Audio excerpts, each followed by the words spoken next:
You're listening to Comic Reflections, episode 209. I'm your host, Nicholas Prom. And I'm Cat Person, Jeff Barnhart. Comic Reflections is brought to you by The Outhousers. You can find our show, plus many cool articles about nerdy things, at theouthousers.com. And if you enjoy this show, please subscribe to us on either iTunes or Stitcher. Okay. Yeah, so this episode, we're going to talk about 80-page Giant number 5, which is the December of 1964 issue. And this is a Batman 80-page Giant, and we're going to have fun. The lead story is called The Crimes of the Catwoman, which is a reprint from Detective Comics number 203 from January of 1954. It was written by Edmund Hamilton, with art pencils by Sheldon Moldoff and inked by Charles Paris. All right. I've read this one before. It's pretty cool. Catwoman has gone straight, and some bad newspaper wants to do. The news is slow, so hey, let's put in what Batman's done in the past, and they'll do is Catwoman, and they make fun of Catwoman getting her butt kicked. So Right. that ticks her off, and then these hoods come around and say, hey, Batman really got you, ha-ha. So that ticks her off, so she becomes evil again. That's...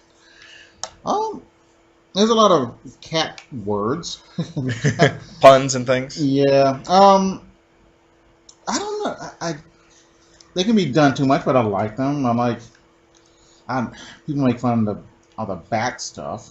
Yeah. Bat shark repellent is the most famous one, I think, maybe. Yeah. Sure, but I mean, I think it's goofy fun. cats are a thing that we generally already have lots of plays on words on because they're like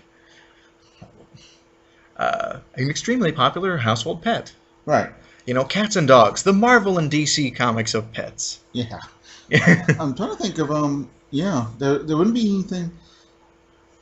There are no dog man, is there, or dog lady?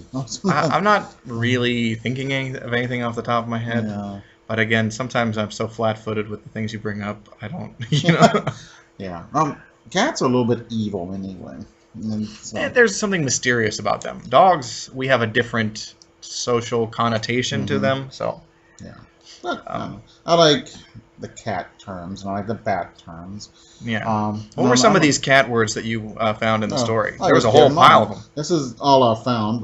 There are cat crimes, catapult, cat's cradle, catacomb, catty, cat's eye jewels, cat cries, cat snarls, cat birds, cat light, cat aplectic, catastrophe. You mean cataleptic? Cataleptic, excuse me, thank you. Catastrophe, catnip, catfish, cathead, catboat, and cat tail. Man. Yeah. So, I don't know if cat cries and cat snarls or something, but they acted like it was. So I wonder if there was ever a Catwoman story where she had something to do with beatniks and so hep cats, you know? Oh, you know they did. I just haven't read it, but I'm sure. I want to now. Yeah. Let's write it. Okay. Yeah. So this story. Okay, so Batman comes to her before she gets back on the crime wagon. I think it would be falling off the crime wagon. Yeah, I guess that would be. Yeah. Yeah. Which is a weird saying. So, but well, it's from Alcoholics Anonymous. No. Actually, is it? But I know they use it. But I'm wondering if it's from 100, 200 I don't know. years ago. Keep going. I'll look it up on my phone. Oh, that's not. You don't care? No. Okay. Fine. Okay. And I'm not doing it. Okay. Don't make me. She robs a chopper. A helicopter? Yeah. With her cat o' nine tails. Did I get that one? No, I didn't. Dang. Okay, I missed one. Well, you brought it up now, so I'm sure it's okay. Mm-hmm. Yeah. Of helicopters course were kind of helicopters are kind of exotic back then. I mean, I don't know what they'd be. Modern equivalent would be. I don't know. They're kind of cool. It's an aircraft that you can just fly around in the city between buildings in a and dramatic. land on top of a skyscraper and Yeah. hover and all that. But I mean, they're still neat now. But back then, they were exotic. Yeah, It's I like- mean, you can cover shorter distances with helicopters, but there's so many more places you can go, maneuverably speaking, and things you can do with helicopters. They are interesting. in the 70s, they got big. All these pilots from Vietnam came back, and there's a lot of pilots, and every newsroom got one, Yeah. and every TV show had a helicopter scene. And it's Well, just sure. And how many comic stories have we seen where supervillains either rob a helicopter or get away in a helicopter? Yeah, It's an exciting yeah. vehicle to feature. Right. And that's stupid to rob a helicopter in flight. And it just looks cool, but that's about it. So, Yeah, I mean, what are they going to even have to steal? But as a getaway vehicle, it's very exciting. You go off from a rooftop, that's great. Yeah. Okay. Catwoman gets her. I don't know who she calls her bad guys. I don't know. Yeah, but she's got some bad guys working for her, and she's got a kitty car, which is an old classic car, the Cord, which is beautiful. That's really gorgeous, and her car looks stupid. Because it's got a tail and a cat face on it. And cat arms sticking out in the front. Over the front tires. Actually, I don't like Batman's car here, even the bat face in the front. They just sort of, it could do better. So, sure. But I mean, I think it was kind of like, well, how do we have them have a mode of transportation that, is distinctly, bat-themed or cat-themed? Just put the face of whatever on it. Yeah, I think they could have slept on and got a better one. Well, okay. All right, so, I mean, the Batmobile has definitely evolved over time. yeah. I love the 60s, the TV show. Yeah, I mean, and having it fins on it is perfect because you could scallop it and have bat wings. Yeah. And there are many iterations of it that have them, and also many that don't. Right. The new one. The most recent one, from the recent Batman movies, the Tumbler, there's nothing bat. It just looks like a low-rider tank, kind of it's thing. It's super cool, but it's wheels. not really batty. Yeah. So anyway. Okay. Catwoman robs a circus, and Batman's there, and he hears these cats, so up top of the tent, and she cleverly put catbirds, who sound like cats, on the top. Yeah. Is that a real bird? Yes, it is. Oh, okay. I don't know. I think it does sound like a cat, so that's hence the name Catbird. Right. So there's a fairly interesting attempt to rob the circus of its money. They capture Batman, and they could kill him, but she says no. So we have the... Because she's a robber or a burglar, not a murderess. Wrong. And it's the Code era. No, wrong. Okay, what is it, Jeff? She's in love with him. Really? Yeah, and he likes her too. And that is definitely in the book. And that is definite. There's always been this love-hate relationship. Yeah. And that's why she doesn't kill him. Okay. And plus the fact that it'd be the end of the Batman comic book. Well, right. Well, Batman's dead. Well, see you later, kids. Because she... I can't think of any series that's ended like that. And you would think, people die. Especially non-superpowered superheroes.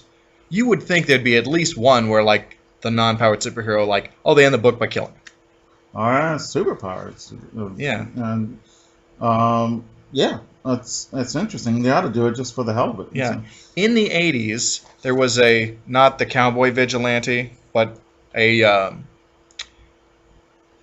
kind of more, vigilante type, Punisher type of vigilante that DC had. They introduced him in the Teen Titans, and he went on and had his own book. And at the end of the series, he killed himself. That's interesting. Yeah. But that's the closest I can come to it. He's not like a straight superhero, but... Right. Yeah. And in fact, even let's say, we're the head of DC. Say, hey, we're going to kill Batman forever. And we kill him. But we're not going to be the president of DC Comics forever. So when we retire, somebody comes in, hey, let's bring back Batman. So they are immortal because they cannot be killed. Yeah. On that subject, though, The Batman of Earth 2, Mm-hmm. the one that served in the Justice Society, okay, Mm-hmm. he was killed late in his career. They did it in the 70s by just a common criminal. Mm-hmm. And then his daughter, he and Catwoman's daughter, the Mhm. Huntress, kind of took up sort of the mantle and joined the JSA. Okay. Yeah, but that's kind of proves the point because it's not the Batman. And Well, it's a Batman. Yeah. It is Bruce Wayne. All right. But there are things. The great thing about having Earth 2 is it allows you had to have the playground of, well, we can kill off one version and keep the Earth 1 version alive. Yeah, and that's interesting. They should have done. I don't know. I don't know what it is now. So, but they got rid of Earth 2 and what was that thing called? Well, there's an Earth 1 and Earth 2 in the New 52 Is there? is the current version of Oh. DC Comics, but they are different versions than we have known. Okay, thanks a lot. You made everything even more complicated, DC. Okay. All right, Batman uses catnip to escape from the Catwoman, which is cool. Okay. How does he use the catnip to get the the cats away from him? No, he gets the cats to eat his ropes. Oh, right. Okay. Kind of cool. This guy has cat's eye jewels, so he takes his boat because cats don't like water. Okay. And he's out there and he's fishing, and he catches a catfish, and it opens up and it's Catwoman. It's just one of the most goofball things ever. Yeah. And so getting out of the catfish is just absurd. Yeah. Oh well. And she looks okay coming out, but it's a fake catfish. So Right. so Batman figures it out. He comes and he saves the day. She runs off and she dies. So that's too bad. I thought this Catwoman was a great character, and I hate to never see her again. Oh man. Oh, when it means a question mark, that means they're alive. Oh yeah. No, totally. And it's such a cliche, especially with Batman, to mysteriously maybe the villain died, because then the next time they use them, maybe next year or so, they can have a dramatic return of that character, and it's I thought you were dead. yeah, it makes for good comics, or at least fun ones. Yeah. Although you had to explain how he survived, which is, I don't know. Well, that can take up a page or so of recap, or at least a few panels. Let's talk about the first of several backup stories, because it's 8-page giant, yay! Yeah. This is called Batman's Greatest Thrills, Mm-hmm. which is a reprint from Batman number 87 from October of 1954, and was written by William Woolfolk, penciled by Sheldon Moldoff, and inked by Charles Paris. Yeah. Okay. In the 50s, there's a show, This Is Your Life, where Yeah. somebody would walk on and say, this is your life, and then usually it was a surprise. So they do this in Batman Land, Yeah. which is kind of dangerous, as Batman's kind of violent. Yeah, but I am familiar with the concept of This Is Your Life. That's a show that has been referenced in many, many television shows, especially even my growing up, and it was old then. Right. But yeah, and it was kind of like guests came on and told stories about your life, and then didn't they at the end they reveal who the person was? Yeah. Yeah. Yeah, exactly. Okay. All right. Oh, I'm thinking. Sorry, for a second I was thinking, didn't Groucho Marx host that show? But that's You Bet Your Life. Right. Okay, so And that was wonderful. All right, so Batman comes to the scene of a crime, and it's not a crime; it's a TV show. And surprise! So, although Batman already knew about it because Bruce Wayne was invited. Why are they inviting Bruce Wayne? he is a very prominent figure in Gotham City, and so he gets invited to stuff all the time. Okay, but He's of a course. philanthropist, socialite, Yeah. people. He gets invited to all the stuff. So everybody's watching this live on TV. So we have the Greek chorus of TV watchers. Yeah. Oh, I like nice reference there. I was going to do the dishes for Mom, but they can wait. So, Yeah. Batman's on TV, you know. Yeah, so they, let's see, they had these people talking, and it was Commissioner Gordon and Vicky Vale. Yeah. And Who in the 50s was a major love influence for, or excuse me, not influence. What's the word I'm looking for? Love interest yes. for Batman. Mm-hmm. They also like to use Batwoman, Kathy Kane, I think. Yeah, But and, yeah. and this guy, King Zabot Morbania, I never heard of him before. I know they're kind of recycling some elements from other stories because they're recalling some of Batman's past exploits. And it's like, wow, let's do all the ones that no one could give a crap about with none of his villains. Yeah. You know, like, wow, he saved some guy who was a twin, who was like a man in iron mask type of story. Mm-hmm. And then he saves this little girl's doll. Which was being used to smuggle jewels. Mm-hmm. Yeah. And he couldn't just, he said, oh my God, we can't destroy it because it's a little girl's doll. And I guess in Batman's world, there's no department stores where you can buy the exact doll. And there's no way, there's no difference in them. Right. Oh, and Johnny Taylor. He was saved because Batman gave blood. So, no, that's not the most exciting thing in the world. Right, because Batman was saving. There was a ship was bringing a shipment of plasma for this guy or something like that, and the ship got stopped, and so Batman gave him blood or something. Oh, he tried, and he was saving the blood and the plasma, and he was on the Batcopter, and he drops it. No. Was it the Batcopter or the Whirly Bat? Maybe it's a whirly bat. No, it's a cat. Excuse me. It's the Bat jet, Oh, okay. which can hover. It looks like. Well, why not?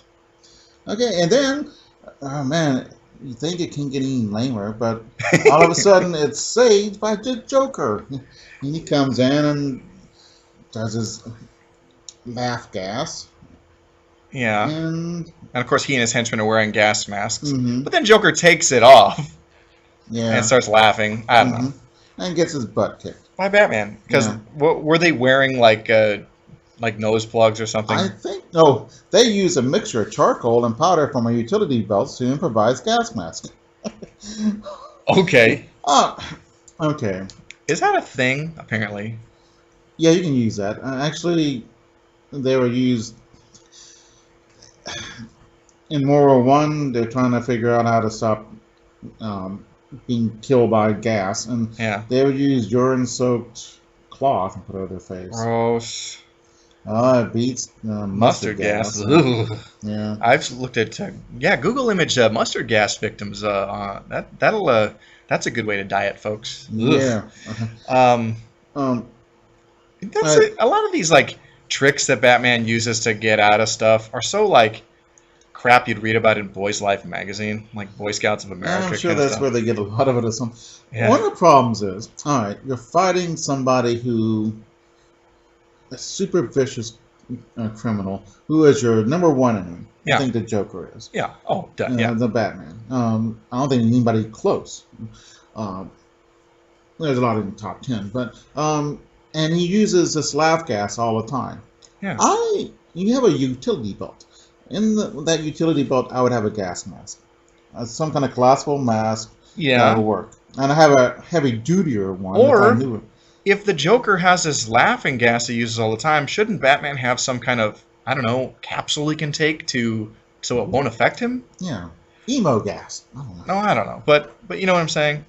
I mean, I'm sure he came up with an antidote or something to the Joker venom when it became like the deadly thing later. Mhm. So I don't know. And anyway, they were able to do the switcheroo with having Bruce Wayne there at the same time by having Alfred put on like football shoulder pads and disguise himself as Batman. Like there was like waiting in the wings, able to change it. So the next story we've got is called The Invisible Batman. It's a reprint from Detective Comics number 199 from September of 1953, and it was written by William Woolfolk, penciled by Sheldon Moldoff, and inked by Ray Burnley and Stan Kay. Yeah. Batman becomes invisible. I guess he didn't see that coming. Dun, dun, dun, dun, dun. Yeah. Yeah, he turns invisible because his dye. And turns Because he his was fighting clothes. some guys, and then he gets exposed to this dye. Hmm. Okay. And if he puts on some clothes, they start to turn invisible too, which is kind of cool. Yeah. You'd think he'd keep some of the dye. And Right. he doesn't like being invisible. The problem is with being invisible is that if he's invisible, that means Bruce Wayne is invisible. And Right. the people, well, where's Bruce Wayne at? Right. So Bruce Wayne kind of comes up with a way to like have a public appearance. He's all bundled up, and he's wore like a rubber mask of himself, Mm-hmm. and he shows up to a circus briefly and then leaves, and like it's kind of like, oh, I'm sick. Yeah. There's pretty interesting little tidbits. They're fighting in the cavern. Some goober, but Okay. he knows that Batman's invisible, so he puts a lantern out. So when Batman comes in front of it, the light will change, Sure. and then it'll shoot at the light. Batman figures that out, so he uses a gust of wind from a fan or something like that. Yeah. I thought that's kind of clever. Yeah. And I think it's pretty cool that like it's kind of like move and counter move kind of stuff there. I think it's neat. It's so weird how this dye like really it makes him continually invisible, and like stuff he's wearing goes invisible too. Mhm. And I'm like, later Batman was diagnosed with melanoma. Right. Like Yeah. seems like it'd be a pretty heavy deal if it affects your body like that intensely. But he Yeah. found that a little bit of lemonade made him visible, Hmm. and so that becomes into the play a little later. Right. Yeah, there's this boss man he put into prison. Yeah. And the guy's lawyer is put into charge of his gang for the reason, which I thought was clever too, that he'll have to fight really hard because if the boss man gets sent to prison, he's going to talk with the lawyer being in charge of the gang, so he'll go to prison too. So it's Yeah. like extra hard, which is kind of cool. So, Yeah, good and if it's idea. like this guy is also the lawyer of the criminal, whatever, Right. the mob boss. He knows the ins and out of the operation because this guy's trying to obviously Hmm. he's got him on the payroll, so he's trying to get people off or whatever all the time. Hmm. So Yeah. that's a cool idea. And he goes, I don't know, it seems like he's the first person to do this, to go through all the people who could be Batman. And he says, well, it's going to be a wealthy socialite. I'm not sure why that's got to be. Well, they figure He's got to be wealthy, yeah. he's got to be able to be like idle rich, and got to be wealthy to be able to fund all the stuff. It's a strong theory that somebody treats as fact, and it happens to coincidentally be correct. Right. So he has a list of just a handful of suspects, Hmm. and all of them show up to this event except for Bruce Wayne. But he briefly makes an appearance and bows out because of that illness. I mentioned that earlier. Hmm. Because he's got the flu, or he says he's got the flu. Yeah, it's a lie. Yeah. And that's a pretty clever way of doing that. Yeah? And I don't know, I was impressed. So, the only person who can testify against the mob boss is Batman. Right. So the lawyer says, well, how do we know it's Batman? So Right, because Batman's in court trying to testify, but he's invisible. Right. So he writes on the wall, and this is his handwriting. Let's see what else. Oh, and anyone can fake handwriting. So they take an X-ray of him, and he's got a injury. Yeah, And that the shows. doctor says, this is exact injury. So it's From gotta like be when Batman was shot or something. Mhm. So like that's Batman. And what happens? Oh, he just kicks everybody's butt. So- Yeah, and then he realizes there's a vendor selling orange aid, Yeah. and Batman realizes that the citric acid was what counteracted the dye, and so he Yeah. covers himself with the orange aid and drinks a bunch of it, and it cures the invisibility. Yeah, which is absolutely amazing. Okay. Yeah. All right. So the next story we've got to talk about is actually a complete story arc from the Batman syndicated newspaper strip, and this is a 7 or 8 weeks of the Sundays that to compile this story. Mhm. And it's called Rustling on a Reservation, and it reprints the Sunday strips from April, May, June, no, January, February, March 25th of 1945 to April 29th of 1945. Yeah. Man, I wish I could open my newspaper and read Batman. I read the Spider-Man comics. And Sure. they're okay. Yeah. It's not in the Portland Oregonian, No, we have like no adventure strips in there, except and for Prince Valiant that would be the single and Mark exception. Twain, which sucks. Well, And, Mark Trail is not really an adventure strip anymore. I know it was at one point, many years ago, but it's just kind of an informative, like, nature strip now, which is okay. I mean, but come on, man. There's some adventures. I think on Sundays it has the talking birds and all that stuff. Oh, okay. So, this isn't bad. Batman and Robin go to the west, And they visit some Pueblo Indians. right? And the Pueblo Indians are having trouble because People are stealing their cattle. exactly. And Batman and Robin beat them up, and I guess they The rustlers. Oh, okay. They beat up the rustlers. Yeah, they beat the Indians up too. Just to keep it even. No. Oh, man. They beat up the rustlers. One of the Pueblos thinks that Batman, because he's wearing a mask, is a bad guy, so he knocks him on the head. Yeah. And then there's a more city dwelling, a guy who kind of lives in both worlds, native. And he's like, no. This is Batman. If you read any of the white man's newspapers, you'd know that. Yeah. Stupid. What are you? Yeah. Right. But I think it's interesting to reference like some of the like cultural isolation and the shift of like, okay, if you want to, how things are on the res, and some natives who are like, well, I want to hang on to my culture, but also I want to be a success in the real world, in the modern world. yeah, but this is Batman and Robin. What are you talking about? I know. You're right. That is great. I enjoyed that. I think it's pretty cool. And I think it reflects the struggle to hold on to your culture, but also how do I, Right.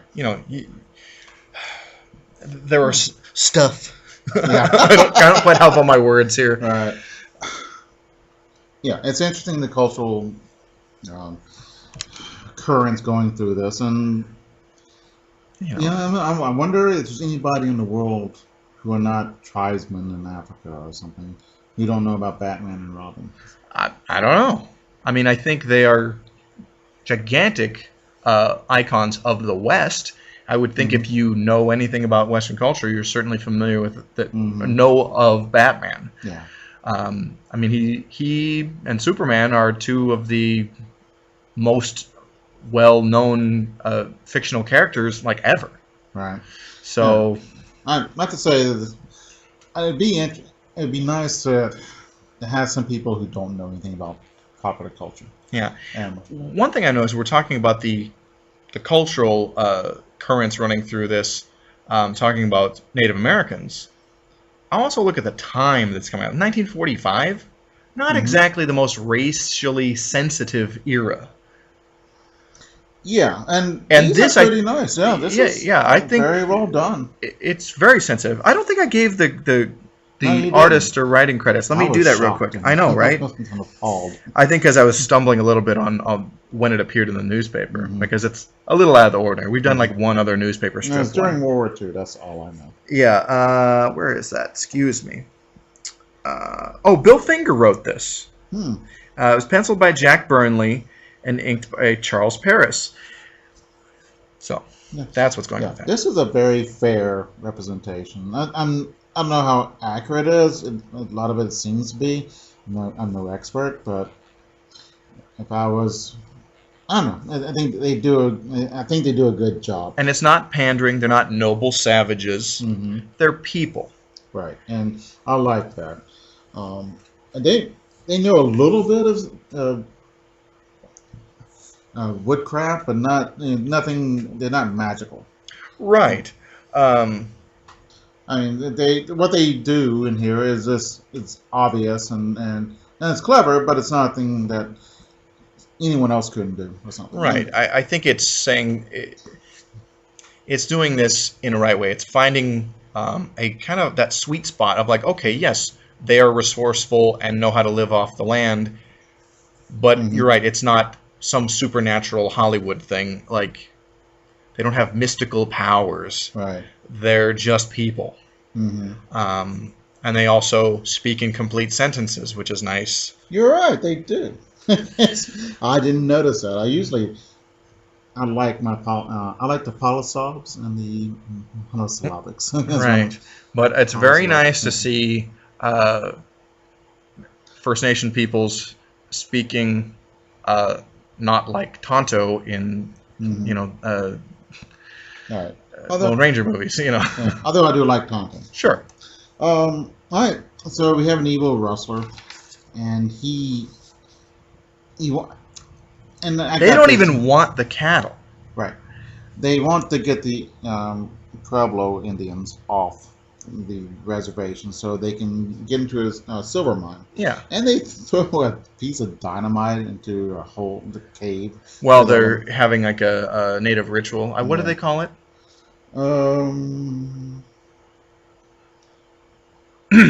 Kiva.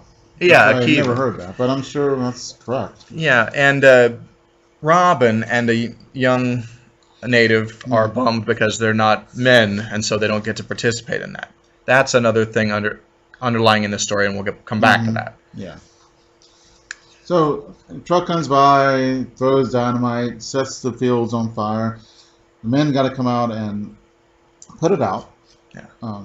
The dynamite is waylaid by Robin. Yay. Yeah. Which is good job, Robin. Yeah. But yeah, they're stealing the cattle and burning the farmlands because they want the natives to clear off the res so they can get to this silver mine. Yeah.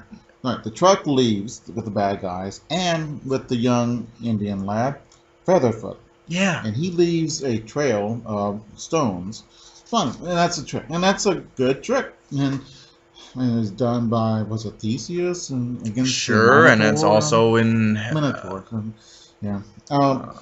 Actually, it is Minotaur. Minotaur? Because it's the Isle of Minos. Mm-hmm. So Minotaur is kind of one of those things that we've bastardized and just like repeated. Okay. Just like Dr. Jekyll, it's actually Jekyll. Are you serious? I am totally serious. That's how Stevenson's intended it. Because hide and seek, hide and Jekyll was supposed to be kind of a play on words. Oh. But everyone said Jekyll for so long. I wouldn't want to be Jekyll. Yeah, but anyway. Mm-hmm.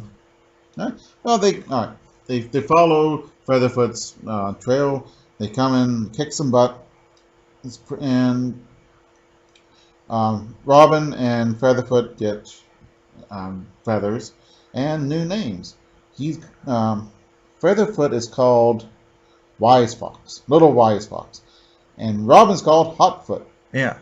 So it's so funny. One of the white rustlers was a one-handed guy with like an iron ball on his hand, and he was called, what was it, Half Wing or One Wing? Yeah, which is funny. He was a white guy, but it gave him kind of a weird stereotype squatting dog, native name that you'd see in movies.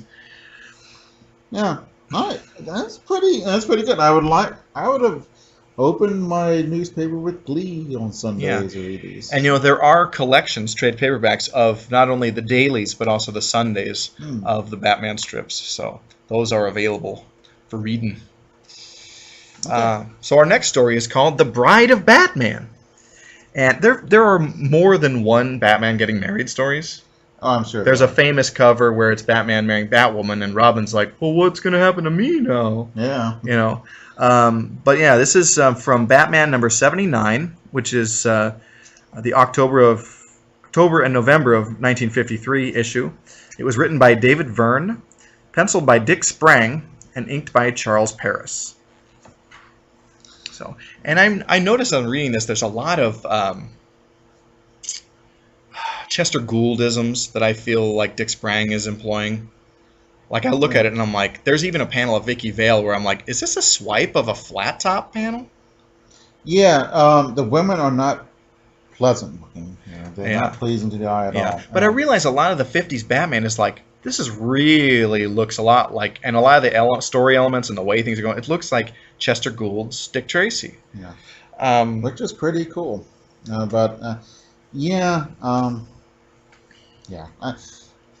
This is not the best one, but it is the best story we have read. Yeah. Read today. And in no, my no, I opinion. do not mean to knock the art though, because I do like Dick Sprang. I think he's the classic Batman in the '50s artist.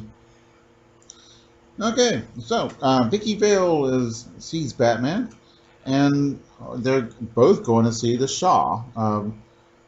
Of a made-up country, yeah, but which it's has got to be Iran. But yeah. I mean, there was, I think, in the '50s a famous visit from the Shah of Iran to the U.S. and it was all in the papers. So oh, I did not know that. Well, the real Shah is a lot better looking than this guy. He's fat and weird looking. So. yeah. But anyway, he's immediately taken with Vicky Vale and wants her to be his wife. Yeah. Well, so I don't want to marry that funny little man. So she hatches a plan. Yeah, and She Eloise, A bespectacled rival of Vicky's. from a rival magazine. And, Yeah. she's the ultimate mean girl. So. Yeah. I think she's not evil, but she really doesn't like Vicky Vale. Yeah. So, and Vicky Vale knows this. Here's the panel I'm referring to that I think is a Yeah. total swipe of a flat top panel. Oh, you were right. Yeah. It's pretty blatant right there. But swipes are common, and they shouldn't be like, you shouldn't bag on artists for doing it because, look, it's a thing you do to grow as an artist. But you shouldn't swipe. You should swipe something better looking for your leading gal. I don't know. Right. But, it's, people say, real artists don't trace, real artists don't work from photographs, and that's nonsense. That's how you get better. Comic book artists, you should definitely work from photos. You should definitely trace. You should definitely have a swipe file because these are ways to help you get better and know how to do the storytelling and how it's set up. These are just tools. Right. Yeah. And it is hope that you will evolve from this. Yes. All right. She is proposed to by the Shah, but this is very important because the Shah has uranium. Yeah, and like if she jilts him, it could be an international incident. We want to have good relations with the Shah. So, but she finds there's a way out of it. She can reject his proposal and save face at the same time by already being engaged to someone. So she says, "I'm engaged to Batman." Yeah. That's a great plan, by the way. Yeah. I wish I had $1 every time that was done on me. Right, Batman and Robin are fighting at a electrical appliance company that has huge appliances. It has a 3-story tall percolator. Yeah. I'd explain to one of the kids what a percolator was. Is it like something that makes coffee? Yeah, it's really cool. I always like them. Yeah. They smell good and Percolates, looks cool. yeah. And a huge vacuum cleaner that works. So he catches. And you ever notice like how many old Batman stories have like giant everyday objects, giant birthday cakes, giant circus balloons, Giant penny, giant, Yeah. It's a weird thing, but you'll see it again and again in Batman stories. Wonder why. I don't know. Why are there so many LLs in Superman stories? People with LL. It's just a weird thing that just is a recurring theme. Somebody says do that, and it just shows up again and again. Maybe it's just I don't know. Maybe the kids liked it. Yeah. So giant typewriters or just all kinds of stuff you see in Batman. But anyway, so Batman just goes along with it, the engagement story, and soon starts to regret it. Yeah. So it complicates his Crime fighting. life. Yeah. She is vulnerable. She can be attacked now. Yeah. He has to deal with her instead of fighting crime. And this is why he doesn't get married.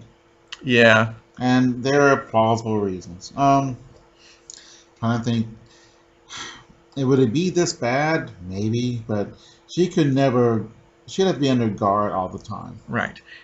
I mean, and the thing is, if, say that Bruce Wayne got married, and nobody ever found out Bruce Wayne was Batman, she'd be safe. Yeah, except that Bruce Wayne's attacked too, and if someone follows Batman home, hey, he's Bruce Wayne. But also, Bruce what Wayne, wife wants to share her, like, he spends an awful lot of time and energy being Batman. Like, what time do you have to actually like keep your marriage going? 2 words. He's rich. All right. So, Okay. And it's a comic book. yeah. So. Mm-hmm. I'm sure there's plenty of wives who make up for the absence of their husbands with lots and lots of money, Sure. and vice versa.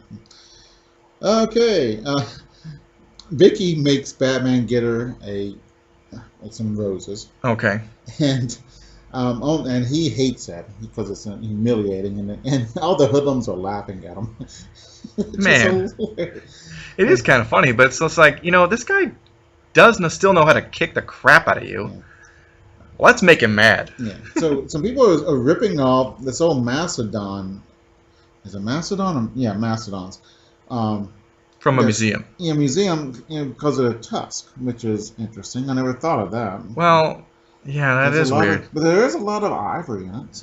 It's true.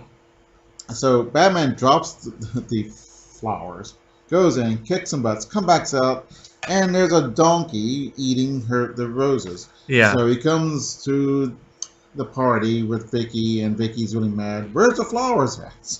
Like, you're at a party. What do you need flowers for? Mm-hmm. She told everybody that you always bought her flowers. Yeah. And here's the thing, like, man, habits of courtship have really changed. I buy flowers for my gal. So All the time? no, it was every year at least. Okay. They're expensive. What do you All right. want? I mean, like, every date, Yeah, that's true. And yeah, I knew a guy. Here's another segue.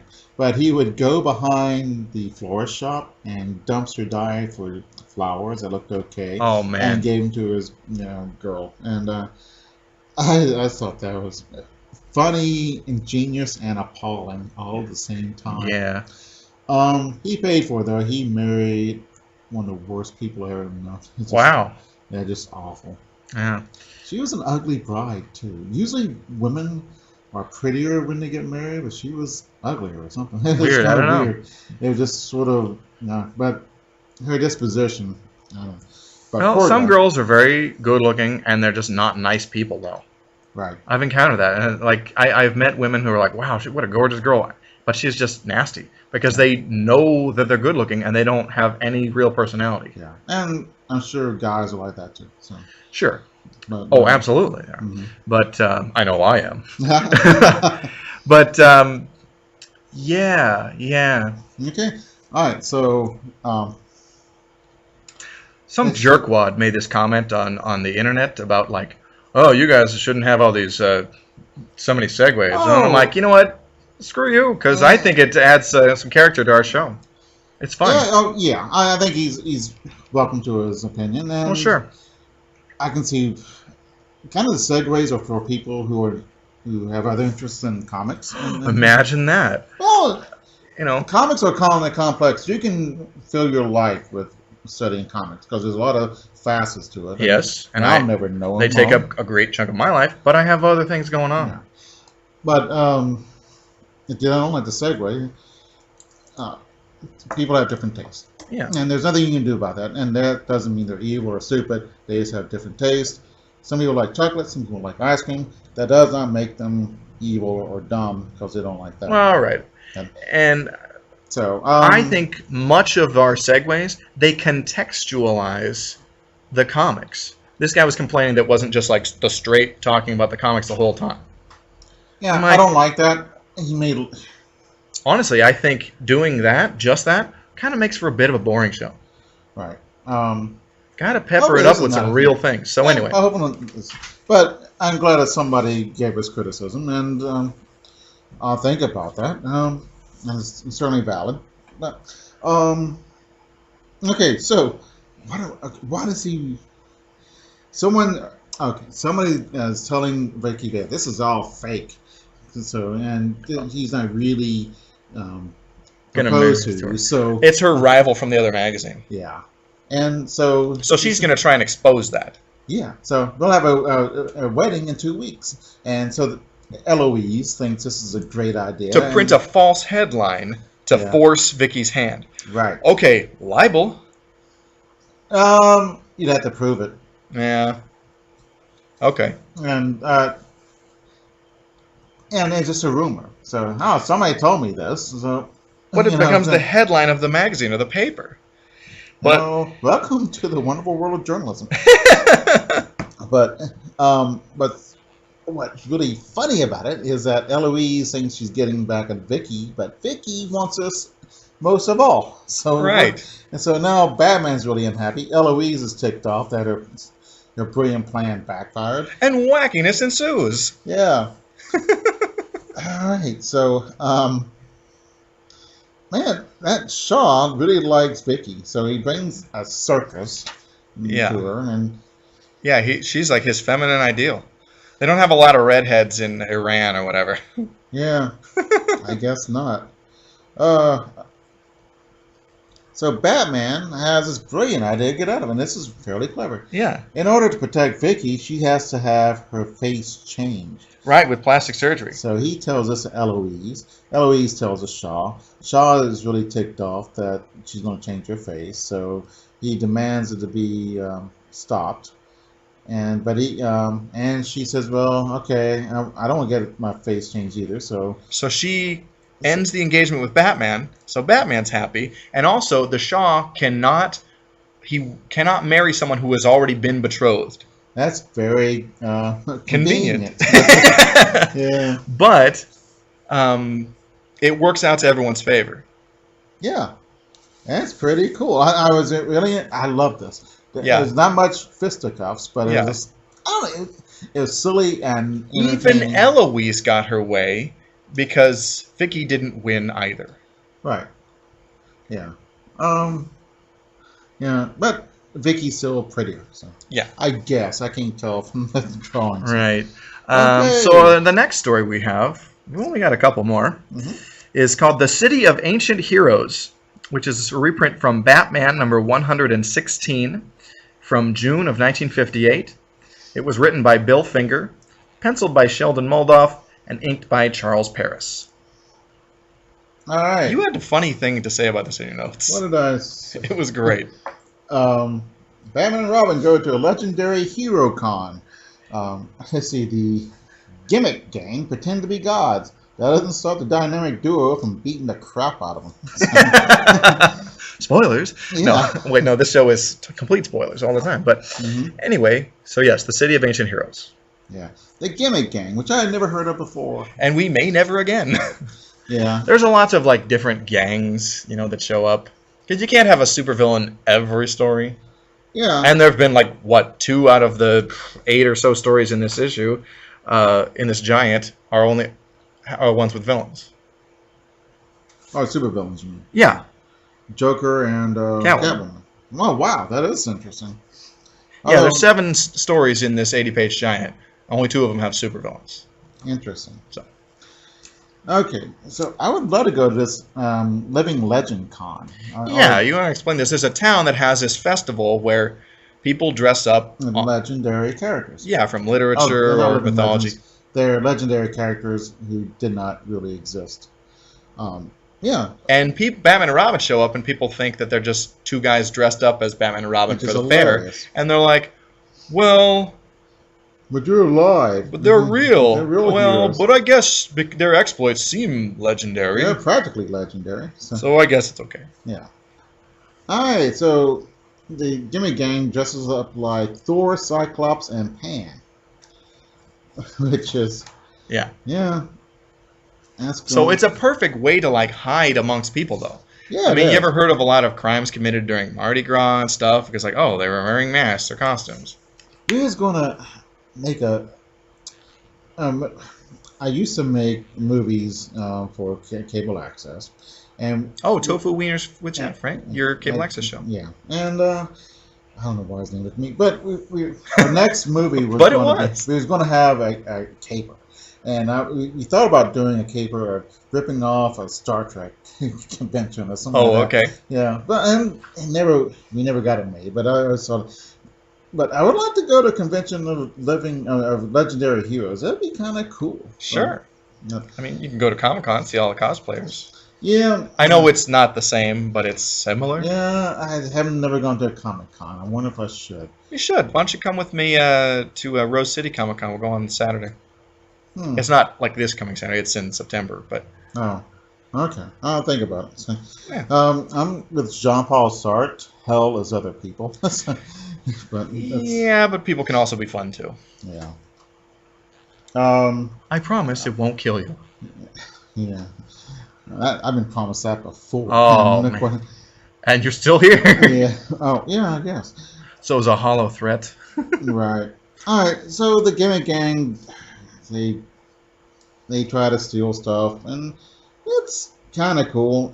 It's kind of convoluted, so I'm not going to give the unless you want. But they do try to use a lot of parade things or other things part of the festival to get away or to kind of discombobulate Batman and Robin. But it doesn't work, and they get beat up. Yeah, that's about it. So I wouldn't mind having. I like the legendary heroes thing. That's pretty cool. And it was a pretty fun story. All right, Batman, the Man Who Shadowed Batman. Yes, The Man Who Shadowed Batman is a reprint from Detective Comics number 209, which is from July of 1954. It was written by Ed Herron, penciled by Dick Sprang, and inked by Charles Paris. Yeah, this as the inventor. Was he ever in anything else? Or? I don't know. Okay, Maybe. Doesn't ring a bell. So the villain is called the Inventor, and he just looks like a regular guy. Right. He invents something that electromagnetic that opens safes and vaults, which is be very handy if you're a crook. Yes. He also invents a big screen TV, and it's kind of he leaves a key at the crime, and Batman looks at it and says, "Oh, I'll have to examine this." So he puts it in the utility belt. That key allows the inventor to keep an eye on him on this big screen TV. So, and that big screen TV was science fiction this time. Yeah. I mean, I think 30 inches was about the biggest you would get at this time. And that's pretty massive at that time. Yeah. 30-inch TV? Geez, that's Maybe big now. Well, yeah. Maybe it's 16 or 20. I'm trying to remember how big they were. Yeah, but... yeah, and the use of kind of radar location, it's pretty science fiction-y at this point. I mean, radar was a thing. It was invented during World War II, but the technology is very new. So, anyway. Yeah. So the criminals plant this weird-looking key at the scene of the crime. Batman puts in his utility belt. He thinks it's a clue. Like, he thinks it's a key. But it's really a transmitter so that they can monitor his every move. That's kind of, and the Magno radar scope. Yeah, and the thing is huge. It's like 2 stories tall. Mm-hmm. But maybe 3. So. It's big, but it allows them to track Batman's movements so that they can, lead him off on other trails so they can commit crimes or know when he's coming to bail. It's very useful. Yeah, although couldn't they have a lookout? It's sort of... True, but this is giving them more advanced warning, I think. A lookout can't see in all directions. Yeah, maybe just have more look. Yeah, it's interesting. So Batman keeps going after them and losing them. So what's going on?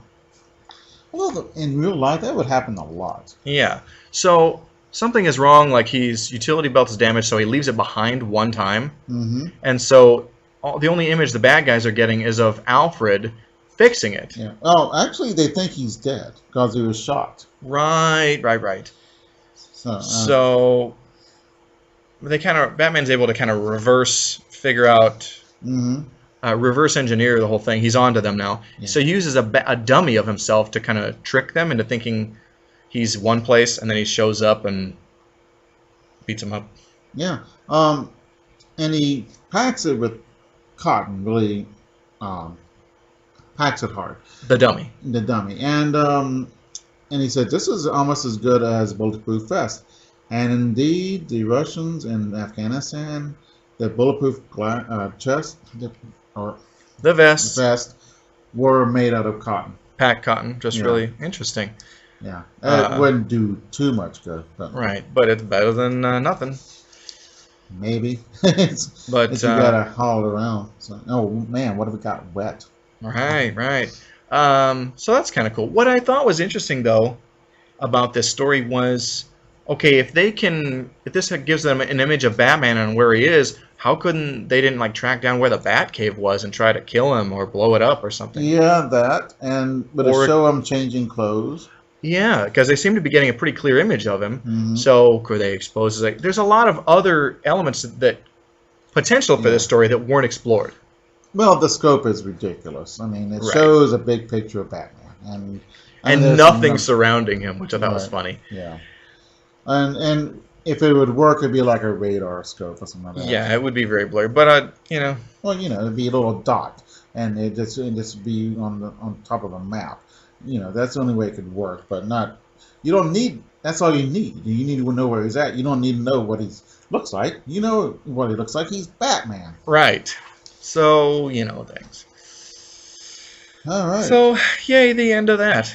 Yeah. Oh, he fixed it out, and Alfred saves the day. How does Alfred save the day? He catches the inventor and hits him with his shoe.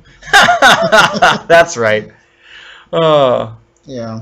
And the back page. The very last page is just a few, the last 4 sequences from a Joker story in a Batman Daily story. Mm-hmm. I couldn't find any credits for that on comics.org, so I wasn't going to bring it up. Oh, it says about Bob Kane. But it's not. No. Bob Kane hardly did anything, actually, Yeah. other than hog the credit.